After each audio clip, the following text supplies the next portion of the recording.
This is Householders' Options to Protect the Environment.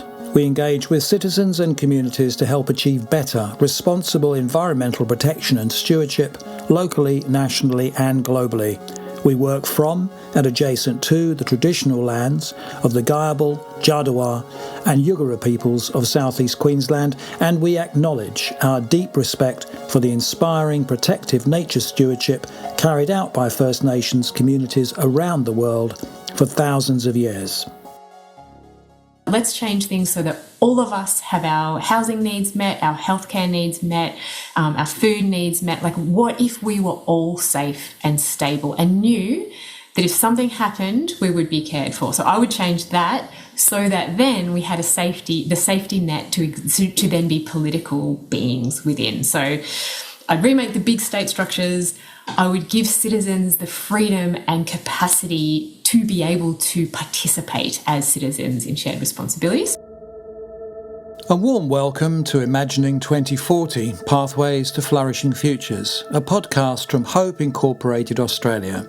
I'm your host, Andrew Nicholson. In this digital space, we want to reinvigorate the often overlooked power of public imagination and future visioning. Our own vision for this podcast project is to help grow a creative, values-driven community of imaginative, bigger picture thinkers, people who collaborate, share ideas, and help map plausible, credible pathways towards futures that will be climate safer, properly nature protected, socially more supportive, and economically fairer in the share out of resources, futures which will leave no one behind. Each episode will offer simple but energising future visioning exercises designed to spark your imagination and help you picture what a thriving, more inclusive and sustainable future could look like for you and your community. Because the future is not a fixed destination. It is being shaped every day by the decisions we make individually and collectively. Together we can choose to make different future development decisions that serve the many, not the few, and we can push harder for the major system-level changes needed to make those better futures real. Over time, we hope imaginative, citizen-generated, visionary thinking can help amplify public calls for a just transition toward flourishing future development and fuel the push for the major progressive reforms needed to get there. So, put on your imaginative future vision thinking caps and join me and my guests as we chart positive, credible pathways toward a flourishing 2040 and beyond. I look forward to your company. My wonderful guest today on Imagining 2040 is Dr Millie Rooney, Executive Director of Australia reMADE, an independent, non-profit visionary alliance of leaders, thinkers and practitioners dedicated to promoting a vision for a best version of Australia. Australia reMADE acts as a community of practice that seeks to shift from simply fighting against existing outdated systems to actively building new, fairer ones. In pursuit of those objectives, the organisation conducts original research and provides public forums, articles, podcasts, guides and reports to help the wider community reimagine and advocate for the better future development paths that Australia could achieve on the way to solving our interconnected and current worsening environmental, social and economic challenges. Dr Rooney has a social science research background in community and social capital building and a keen interest in championing citizen inclusion to help create better forms of participatory democracy and politics. She has been present throughout the evolution of Australia reMADE as it has developed into one of the most imaginative, values-rich visions for this country's future. The organisation's 9-pillar framework, ranging from a First People's heart to a thriving democracy, from flourishing communities to a protected natural world, invites all citizens to pause, reflect and picture the Australia we could become if we truly listened to what matters most for everyday people and acted upon their concerns assertively and politically. And as we look ahead to other Imagining 2040 episodes which will deal with citizen-inclusive participatory democracy, Dr Rooney's insights could not be timelier. The work of Australia reMADE offers us a compelling reminder that better, flourishing futures will not just happen by default. They must first be imagined and then built together. They must draw upon the power of public collaboration within strong, progressive, visionary alliances to ensure that elected governments fulfil their responsibilities to help make those better possible futures a reality. So welcome, Millie. It's absolutely brilliant to be talking with you today. Thank you. It's so nice to be here. Let's kick off straight off the bat by asking you to build a bit on that very short bio that I've just given for you. Can you give us a bit more of your background, especially as it has helped shape your work over the last few years at Australia reMADE? Yeah, well, I actually always love to start off by saying, first of all, I'm a carer. I'm a carer for my family and community. And I think that always boggles people's minds a little bit, because family for me is, my husband and I live together, but we've sort of got what we call a solar family, which goes beyond our household. And I have this really strong kind of opinion that care is a really key part of the work that we do, but we have to treat it as work. And you can't pay me to care, but I can accept it as a real piece of work that takes time and resources. So I always start with that. And then beyond that, like you said, I'm a social scientist, which I think kind of really means I just love listening to other people's stories. And, you have this beautiful moment when you are really listening, when you're interviewing someone, and you can sort of fall in love with them a little bit, even if you don't like them. And so that's a very nice way of saying I'm probably a nosy neighbour, and I just really find people very interesting. And now I do a lot of that work, talking to people about, well, what is the world that you want? What is the community that you want? What is the infrastructure you need for this? And that's such a luxurious position to be in, to ask people what brings them alive. So I really just feel like I have the best job ever. Thanks for that, Millie. A fantastic overview, where you've come from, what you're doing now. And listeners can follow up on your work and interests in more detail by following the episode show note links to the Australia reMADE website. Okay, now let's start to look ahead, because this whole series is about future vision. Can you give our audience now some early thoughts on how your work at Australia reMADE is going forward? You've already started to give us a hint of that, but in the remainder of 2026 and perhaps in the next couple of years ahead, how could your work contribute to getting us onto better development pathways? I always find that a hard question to answer, actually, because we at Australia reMADE, we deal with ideas and we deal with relationships. And so I see a really big part of our work is pushing the boundaries of what is possible. So making clear, we're kind of told a story. Neoliberalism we've been talking recently about story thieves.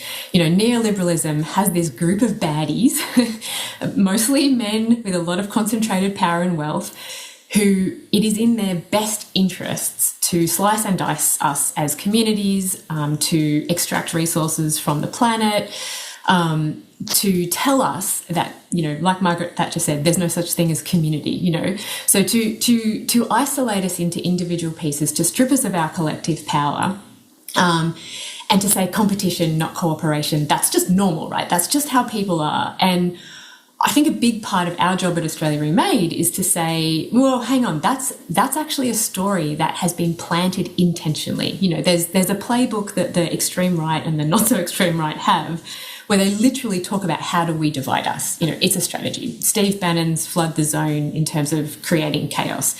So we panicked all the time. So, we've been playing with the idea of the story thieves, of what stories have been stolen from us that make us think there's a new normal.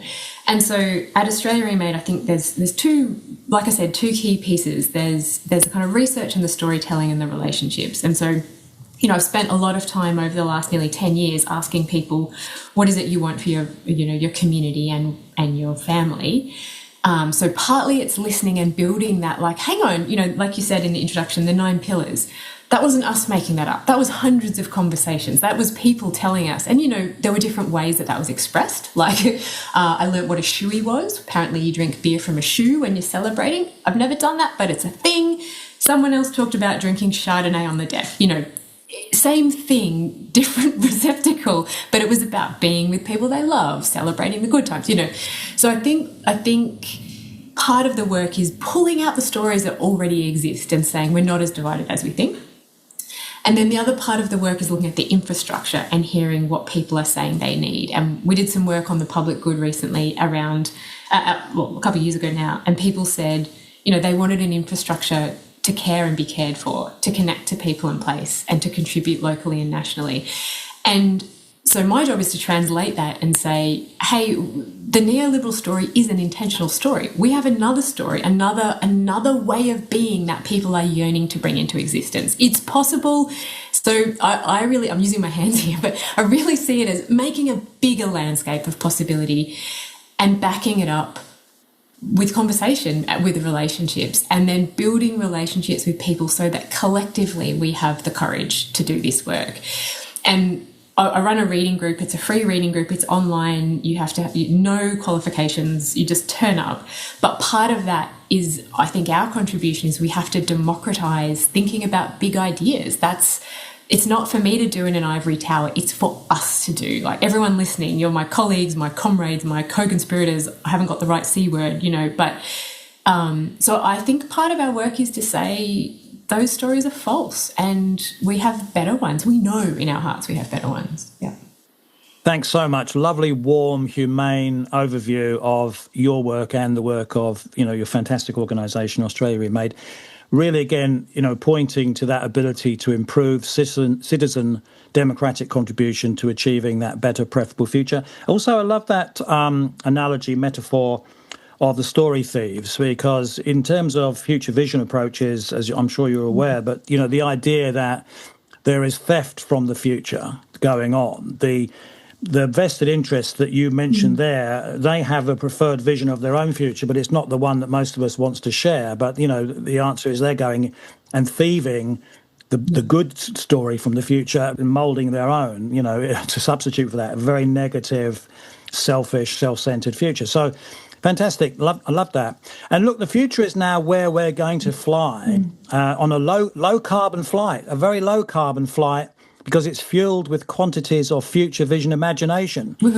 So this is our first imaginative exercise of the interview, Time Travel to 2040. Fantastic. Now, in this thought experiment, this is the imaginative heart of each episode, we step beyond the very sort of business as usual pushback, vested interest, world of excuses, delays, pushing back against credible visionary ideas that could take us down the right path. Instead, we venture in this exercise down the kinds of flourishing development pathways we could create in the years ahead.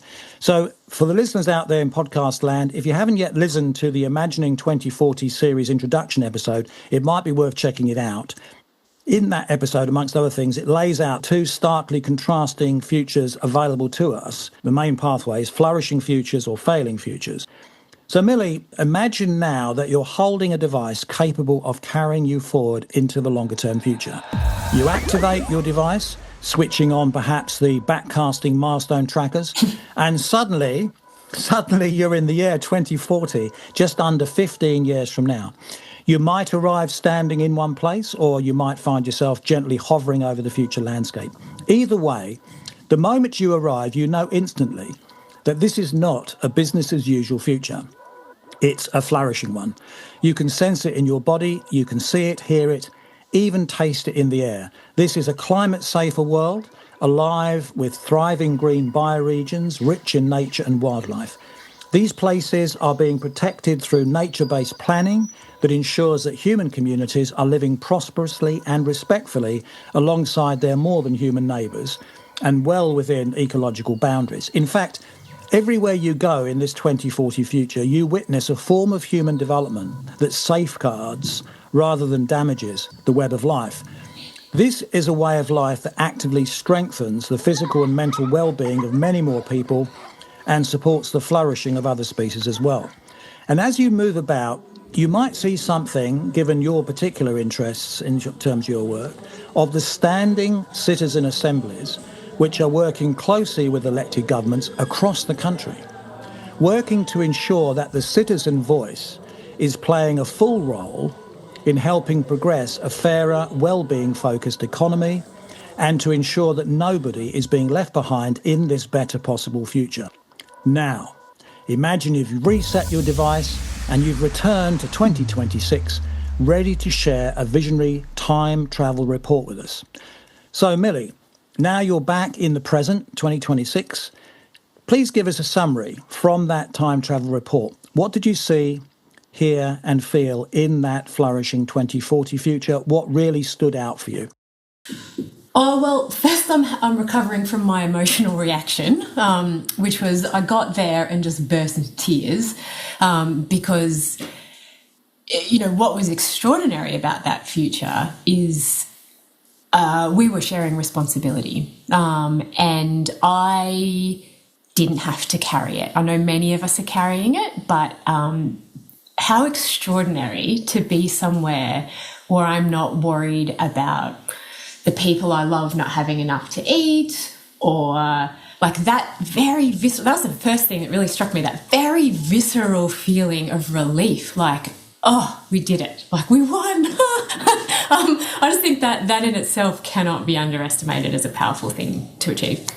And I think tied into that, what that future holds is a lot more space. You talked about potential for citizens' juries, and I think what I saw was, in my mind, if I think of citizens' juries in the future, I think of these kind of quite rigid infrastructures. But in my mind, in the future that we visited just then, there's space. So, I talk to people and people would say things like, oh yeah, I do paid work 3 days a week.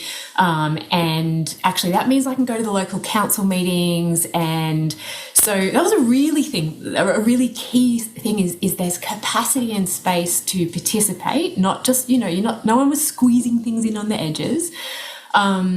Also that work was understood to mean a whole lot of different things, I think there's this idea that that work looks like a particular thing, but work is also, care, work is also participating in our democracy. So I think that future, that was very much a sense of ease and space and responsibility, but the time to have responsibility. It wasn't responsibility squashed into getting an income. So, I'm feeling a little bit jet lagged from my time travel, and so it's hard to articulate. But I do think, amongst all the other flourishing things you talked about, that and at the same time, there weren't any of these big corporations, which are actually, there's an absence of all of those things, and so again, that means the economies are local, and we're not governed by behind the scenes money, and that relationship between the citizen and the state is very, very different. Yeah, I think I need to lie down after that travel. Thanks so much for sharing those impressions of 2040. Based on what you've said there, and I have heard other guests, being quite fatigued by time travel. There's obviously something going on there in quantum space, whatever it is. Perhaps we need a green room, some sort of green room, before and after, refreshments before, perhaps a stiff whiskey on the way back. I'm not sure. But anyway, thank you for doing that. I mean, thank you for traveling there. And just coming back to 2026, just to make the obvious point, we're showcasing here a simple future vision imagination exercise, not just for entertainment, nothing wrong with that, but neither to create a utopia or dystopian fantasy, but rather to demonstrate how straightforward it could be to start to think about flourishing futures in the way you've just described. The future visions of our various guests are imaginary, as obvious, but they also are drawing on solid professional expertise, lived experience, and a human desire to achieve improved development pathways, which could better safeguard the well-being of not only ourselves, but importantly, the generations to follow. And anybody listening, obviously to this episode and others can try this exercise for themselves as they can with the other exercises.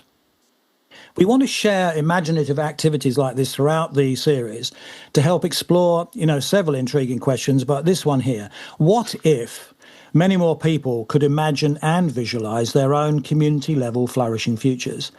And given the theme of improving citizen democracy we're considering in this episode, amongst other topics, what if we could create many standing citizen juries and assemblies at all levels of government to help develop a future culture of citizen-led planning and political decision-making to address important community challenges? Okay, we started to do a debrief here, but let's just wrap this up with a bit more of that debrief, because time travel, as you've just pointed out, is fatiguing. It was for you. So let's do a quick check-in here to confirm that we are back safely in 2026. 2026. Yeah, see, even I'm stuttering. Yeah. So, Millie, and the listeners out there, what month and year is this? Oh God, I've no idea. I think it's April. I think it's 2026. Fantastic. Let's stay grounded in the present as we and the listeners out there explore another way to imagine flourishing futures by noticing what's already here and emerging in the present moment. That is, to notice existing activities, events, ideas, or initiatives which we can think of as pointers toward or signals of better ways of doing future development, which, if improved now, refined, multiplied, and extended, could increase our chances to achieve those genuinely flourishing futures. Such promising future signal opportunities can be found in reports of cutting-edge new technologies, progressive policy proposals, promising trends in well-being, economy adoption, and any genuinely fresh, I stress that, bold ideas or insights on how to do future development which could actually benefit the overall public good, as you've pointed out before. Such signals of the future can give us a glimpse of the kind of better world many of us would like to see in 10, 15 or 20 years and beyond. And these aren't just fantasies from utopia, they're real initiatives happening right now, and they are pointing us toward the possibilities for better times ahead. So, Millie, here's the second imaginative question and exercise of the interview on signals of the future in 2026. Within your own area of work interest at Australia reMADE, or your research expertise drawing on that, or simply drawing on your everyday life, what do you see as some of the most promising examples of what could be considered signals of the future in the way I've described them in the podcast? Oh, I've sort of got quite a long list of different things, but I want to start with one that is maybe not quite answering your question, but I think it's really important. So we were talking prior to this podcast that I've spent the last sort of week supporting a kid in the paediatric ward at the hospital. And amazingly, we just had an extraordinary experience where the system worked the way it was supposed to. I cannot fault the doctors. We have this free healthcare. They adapted around the situation. It's probably why I'm a bit jet lagged here, but it was, and I just kept thinking, like, this is the best in the world. When it works, this is extraordinary. And so, in some ways it's a relic from the welfare state, which is sort of failing in a lot of places. But I think as we look to the future, it's also what threads are we pulling through? And I can't remember the name of the speaker, but talked about as we get to the future, we need to think about where we're working with the state, against the state, and beyond the state. And I think, Astra Taylor and Lee Hunt Hendricks in a book called Solidarity write about if we want to maintain the gains of the liberal state, we need to go beyond it. And so I love that idea, but what are we holding on to as well? And for someone in the US or possibly the UK and a whole lot of other places, what we have here in our health system, when it works, which it often doesn't, is an amazing signal for what is possible and has been happening. So I just wanted to kind of really hold in the present and a bit of the past actually there. Another sort of close to home thing for me is I've been part of a local group called the South Hobart Sustainable Community. I've been involved since we've lived down here, so 15 years, and that group has every so often will hold a visioning exercise in the community. And we get together and we kind of do similar to what you're doing here of, what is the South Hobart we want? What is the world that we want? And what can we do as a local community for it? And then groups come off it. Some want to build social cohesion. Some want to respond to bushfire threats. Some want to lobby the local council for climate action. And it's still going. There are still these groups. We've had all of these massive changes. And what I love about that is that's not waiting for permission for a citizen's jury. It's not waiting for an infrastructure. It's in a suburb that's quite progressive, quite wealthy, highly educated. There is a capacity there. And so I think that's a real sort of bright spark for me, is remembering that we actually have a huge amount of capacity and resources and people are using them. And yes, we need to work out a way to be kind of louder and link those actions to bigger political change. So one of the initiatives we've been talking about, which actually failed because COVID hit and at, various reasons. But as an activity that I think has legs, what if as a suburb we decide to stop investing in fossil fuels, and so everybody moves their superannuation, their investments, their mortgages, and I know this isn't legal anymore, but there's ways that this could happen where you then talk with a financial institution and say, we've moved this much to you, how are you going to invest that in other communities, in other places, to share the wealth and to have a social environmental impact. So I think that really excites me, where we see these communities just getting on with it, and that doesn't matter your level of wealth, it happens everywhere. But, if you do have a community of wealth, like, this is your responsibility. Get brave enough, find the courage and do it, because it's cool. And I think there's real power there. Kind of then looking further out from that in terms of, again, the same idea of what can we do that isn't just within the existing state, but pushes against what exists and really forces it to rethink that relationship between citizen and state, because I think, and in our work we've talked a lot about, how do we remake the state? How do we remake that relationship? So I'm not anti-state, but I think we need to think beyond it. We need to really radically reimagine that bit. There's a really fantastic book called Pirate Care, and it talks about as we kind of in this careless empire, we need pirates and we need care. And I love that because I love costumes. And so, you can have a pirate costume, which is I think we need some fun uniforms. But it's a brilliant book, and I really recommend it because it talks about where people are doing these things without waiting for permission. And the examples really include things like, so the Freedom Flotilla that's going to Gaza, it has been multiple times, and it's people trying to break the siege to get resources in there, food, medicines, etc. And that's ordinary people kind of they're not breaking the law, but breaking the rules of how we're supposed to operate. Same thing happened. There was a ship that was going to places where abortion was criminalised and providing healthcare and just offshore. So there's all these ways, and then other examples in some countries where it's very expensive to get medical equipment. If you want the medical equipment fixed, you have to go to the medical equipment supplier, and then they charge a lot of money, and so people can't afford to get these machines fixed. And so someone set up an online free instruction manuals for fixing your expensive medical equipment. So I think it's a really exciting book because it talks about the possibilities that are wild and that for many people are just way too scary, but people are doing, and without waiting for permission. And then it talks about how all of these examples have then pushed, in the case of the reproductive health care, that actually got the spark to sort of initiate the next phase of changing that law. So ways that it's not directly fighting against the state, but it is kind of building something next to it. So I think those are kind of examples of, local South Hobart is very much not pirate care, but it is building something without waiting for permission. And then the same thing with pirate care. So I definitely recommend kind of looking there for inspiration.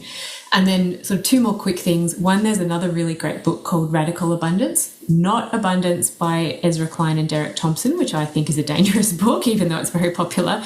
But Radical Abundance it talks about these ideas of not public-private partnerships, but public commons partnerships, and what a model could be that involves community members having say in the profits of local organisations. So I think there's some fantastic thinking, and there's people, really, really pushing that forward.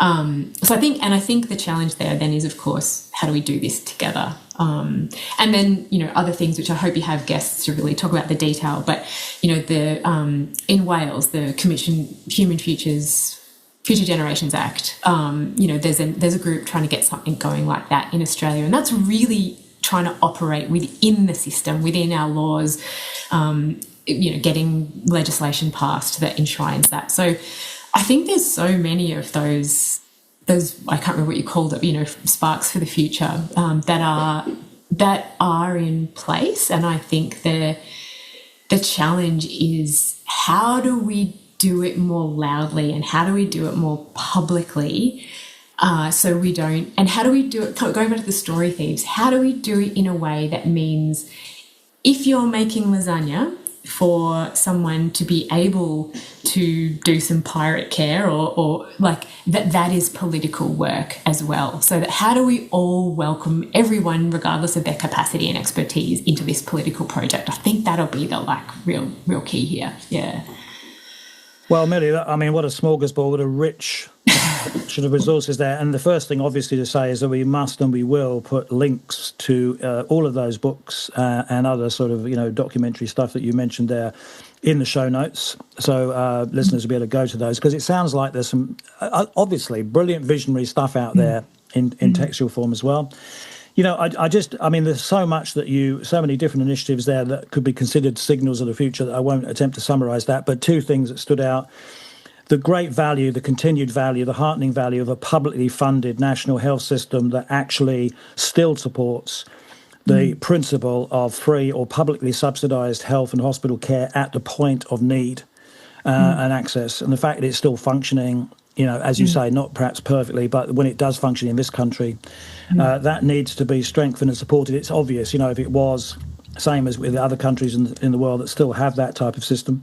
And also, I love that idea of citizens doing it for themselves in the sense of the theory of change. If we wait around for government to get onto the idea of improving democracy, we might be waiting a long time. So in the meantime, to some extent, but hopefully the two things, as you imply, can come together in increasing strength in the future. Yeah, and I think I would just add to that, so I've talked to hundreds of people over the last few years, and going back to what I said about people want the infrastructure for care, connection, and contribution. And there is, you would know, there is such a hunger to contribute to how this country is run, to how our communities are run. And so finding a way to stop us being isolated in that hunger and finding a way to give each other courage and permission, I think. We're always waiting for permission to just do, we're allowed to. We can just do this. It's not easy and it's hard. It takes time and effort and failure and trying again. But it is something that we can do. And, we did a research project on the public service full of people desperately trying to do this in an institution that's a bit clunky at the moment, So I just feel like there's this bubbling underneath the surface of people sort of waiting for a trigger or an infrastructure to share responsibility for what happens. Yeah.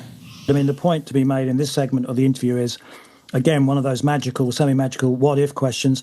What if our listeners and citizens out there started to actively spot their own progressive signals of the future, those pointers to better ways of doing future development? You've pointed to a rich collection there, people getting together, talking about how we could do development and do the future differently, and from that, some degree of acceleration to make those possibilities real.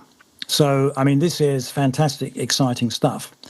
Now, as we near the end of today's great conversation, let's return to your inspiring vision of a much improved, citizen-inclusive, democratic society by 2040, because, sadly, this is going to be the only one downer part of the whole episode, but we have to touch upon it.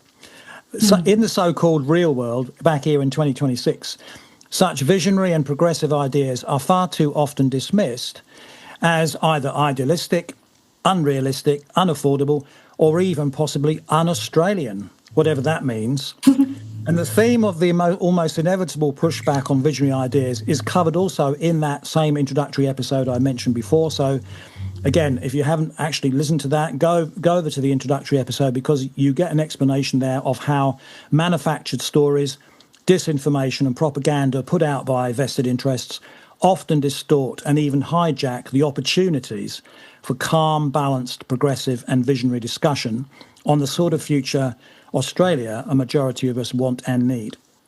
And this podcast, amongst other things, aims to try and help counter the power of self-serving, can't-do, business-as-usual mindsets, just using the sort of discussion we've had there, because, you gave us this fantastic range of resources and cited the examples of citizens doing it for themselves, getting on with helping construct those better futures, using their imaginations to help co-create inclusive, community-led future development roadmaps, and then pushing for their adoption.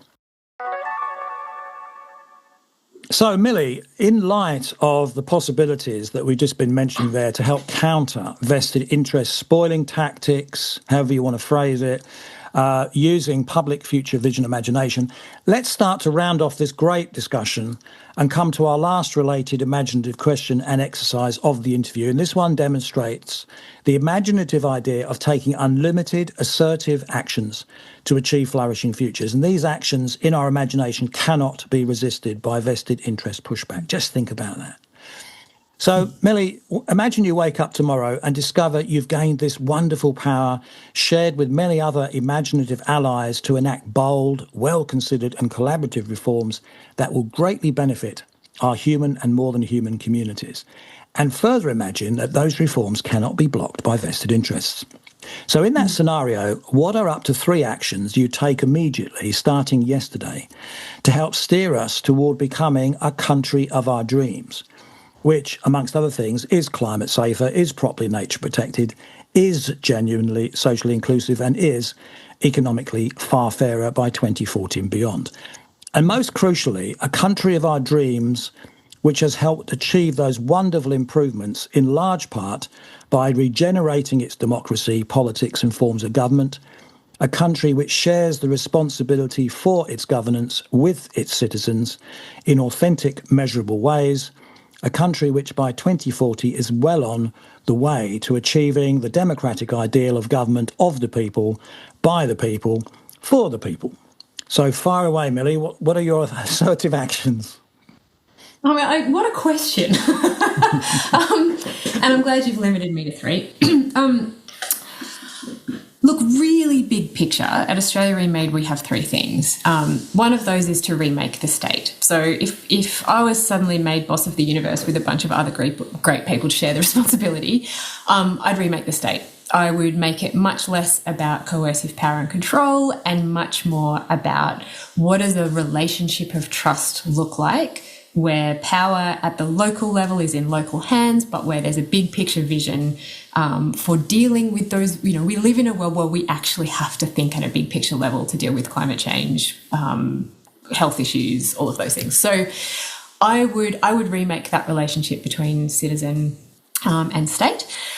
Don't ask me the details of that exactly, but we can discuss a bit more of that. I would also, I'm not sure these are the right words, but we've been using supercharge the citizenry. I kind of feel like I'm repeating a lot of the things you said, but really that's about, one of the things I worry when we talk about let's get people power is that it often sounds like let's get a whole lot of people to do what we say.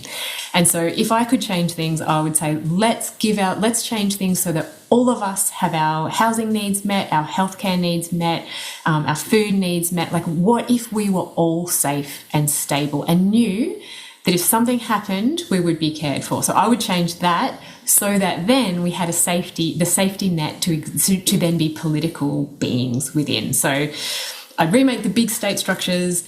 I would give citizens the freedom and capacity to be able to participate as citizens in shared responsibility. So basic needs met.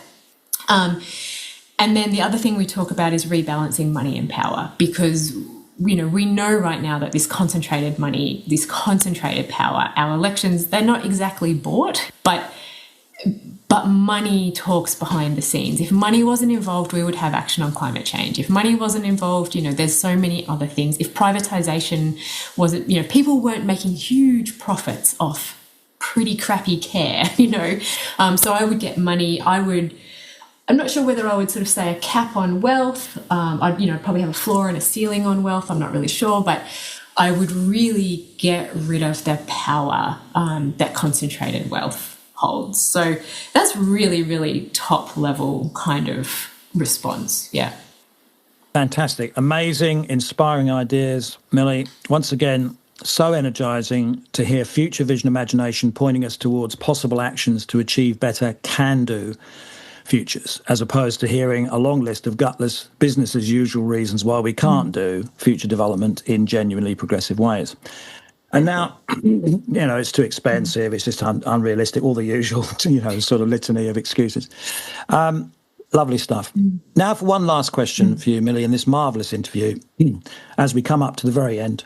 Do you have any parting words of wisdom for the audience out there? A pithy comment, perhaps, which summarises your core messages, or perhaps a suggestion for how listeners could get more deeply involved with the work of Australia reMADE or other similar organisations doing the work that your organisation is across, or in fact any of the ideas and initiatives we've been discussing today, any sort of comments about that, anything you want to say in closing? Yeah, so probably a couple of things. The first one is in relation to that last question. It's interesting because I knew that question was coming, and I was thinking about, is that the right question? Because there are some barriers, right? So we do know that no one's going to give me and a bunch of other people that power tomorrow. And I do love a good imagination exercise. But is it more powerful, going back to that courage thing, to think about where are we, I think it's Timothy Snyder talks about in the context of totalitarianism, where are we obeying in advance? So where are the spaces we are already kind of obeying neoliberalism or obeying the story thieves where we don't have to? What is a rule that we just automatically abide by? Oh, well, this is just what we do. And what is actually either something that's going to end us in jail, which we still need to do often, things that will put us in jail in resisting, or what is like not possible by the laws of physics. And it's a funny example to finish, but years ago, I did my doctoral thesis on neighbourhood sharing, and everybody told me that they wanted to share with their neighbours. Everyone wanted to offer things to their neighbours, and nobody wanted to receive. And the kind of findings of that were, actually, the reason people find that difficult is because sharing with your neighbours is outside capitalism. It's not a transactional relationship. When you go to the shops, you hand over some money, you get what you bought for, and you never, ever have to think about that exchange again.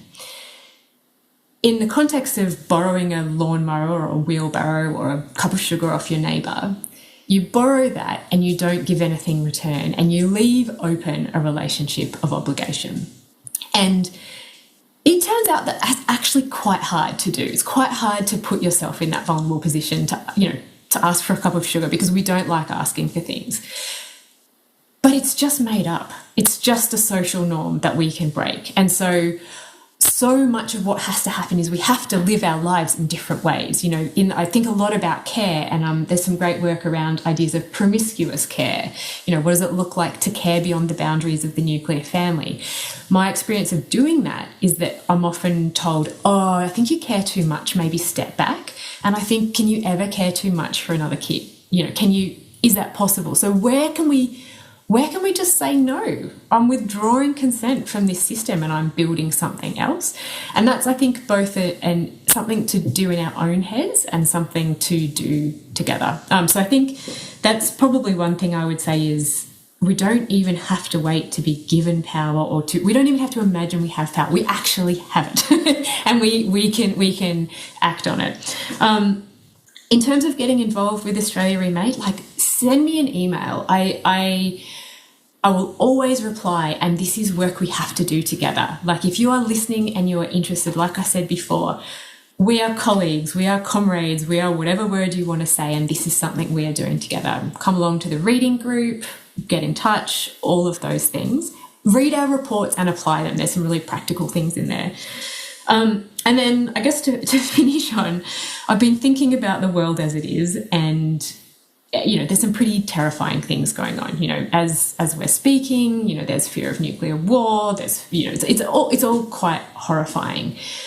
But I find it, we were talking a little bit about self-care before we started recording, and I have this phrase in my head that I say in the mornings when I open the news and I'm panicked. And I think about the people who are intentionally trying to make me stressed, who are intentionally, like Steve Bannon, flooding the zone with not the beautiful things you're doing, Andrew, with the visions, but with just constant chaos. And I think in my head, not today, dickheads. and I think today you are not going to succeed in that strategy. Today, I am going to resist what you are telling me to do. I'm going to resist your power, and I'm going to be calm, and I'm going to be focused, and I'm going to do the work that is to be done. And I find that such a helpful, knowing the strategy is really good for helping to resist. So that's my final thing. Not today, dickheads.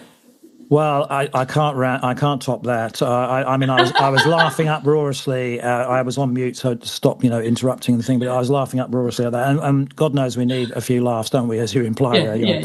But I think just what an inspiring way to round off today's conversation. You've shared such thoughtful, energising ideas about possible development pathways, which could lead toward better forms of genuine citizen inclusive or even citizen-led democracy by 2040 and beyond. I just like that, having talked to you before this interview, you're such an incisive thinker, particularly around this fancy term, theories of change. How does change happen? How can it happen? What are the best ways of approaching it? And just like most things in life, one size doesn't necessarily fit all. And you are very flexible in your thought process. And God knows you should know, because you've been at that work on the ground across multiple communities for years and years. So it's fantastic to hear your perspectives on that. So listen, I'm just going to round this off now, this brilliant interview. On behalf of the Imagining 2040 series Auspice organisation, that is Householders Options to Protect the Environment, Hope Incorporated Australia, a massive thank you for your thought-provoking comments today. You've certainly given me, and I imagine many other listeners out there, plenty to reflect on. Thank you. Oh, thank you so much.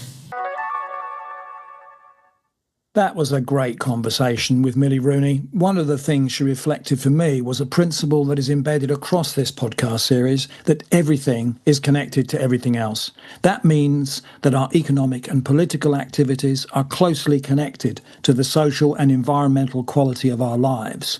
Or, put another way, we will find it hard to improve the quality of genuine citizen democracy unless we first improve the basic quality of life of all of our citizens.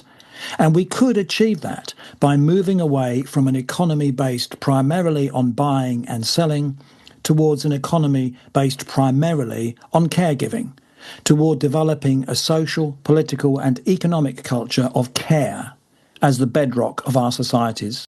Millie also pointed to the corrosive influence of money and power acting on our ability to become truly democratic at a citizen level. It followed for me that if we want to push back against such negative forces, many more of us will need to become far more aware of what neoliberal economics and the so-called wisdom of the market has done to our societies over the last 50 years or so. That is, more aware of how that hollow market wisdom has led us down pathways toward increasingly failing, intolerable outcomes. Many more of us would need to come to understand how the often twisted wisdom of the market has helped push many of us into a culture of uncare, a culture which seems daily to become ever more unequal and individualistic, a culture which influences too many of us to become selfish and callous in our ways of dealing with each other. More recently, the wisdom of the market has also combined in unanticipated ways with the zone-flooding propaganda and disinformation spread by an increasingly wealthy and powerful elite. In a world of growing inequality, uncertainty and insecurity, this digital disorientation has helped influence far too many people into simply obeying in advance, that is, to conforming to perceived authority, whether that authority is trustworthy or not. So these are some of the current threats and limitations to creating better forms of future citizen democracy. But on the other hand, and looking to the bright side, Millie also reminded us that despite the bad news, there are also inspiring groups of people out there in the world who are not simply towing the line or waiting for perceived authority to support the public good. Instead, those groups are getting on with citizen-led democracy by exercising their own collective future vision imagination to help achieve better, more caring forms of development for their communities. Finally, and equally inspiring, was Millie's lovely wrap-up suggestion for a self-care antidote to those who try to distract and disorient us by submerging the digital world in sewage, to adapt a phrase. So that is what I shall take away from my great discussion with Millie. But what about you, our audience, our growing community of visionary thinkers out there? What will you take from today's imaginative conversation? Each of our episodes invites you to join this experiment in future vision imagination to help us try to answer imaginative questions like, what if a podcast like this could help spark the shift we need toward more climate safe, socially supportive and economically fairer development pathways? Or what if more citizens harnessed their imaginations to map out preferable, credible futures and advocated politically to make them real? Only time will tell if we can answer such questions. Meanwhile, we hope this episode inspires your own imaginative conversations in homes, workplaces, communities and beyond. Perhaps you could ask yourself, how might our imaginative podcast exercises, time travel, signals of the future, and taking bold actions help me reflect and communicate my hopes for better futures? And what could a flourishing 2040 look like for me and those around me? And if you're enjoying the series, please share it, leave a review or tell others about it. We want to help build a growing, visionary community committed to achieving flourishing futures. We'd also love feedback from you. What in the series resonates with you or challenges you?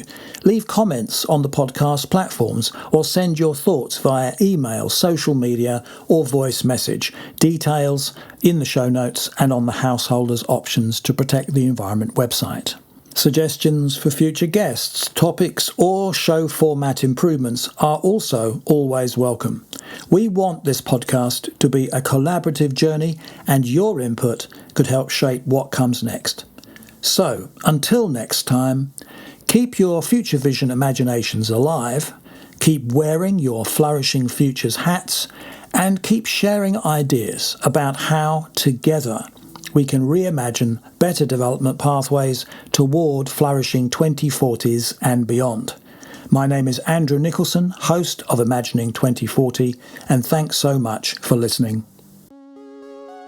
Householders Options to Protect the Environment, Hope Incorporated Australia, providing podcasts, research and community educational outreach to help achieve our future vision of a society which is genuinely sustainable, climate safer, properly nature protected, more socially supportive and economically fair. For more details on our work, please visit our website at www.hopeaustralia.org.au.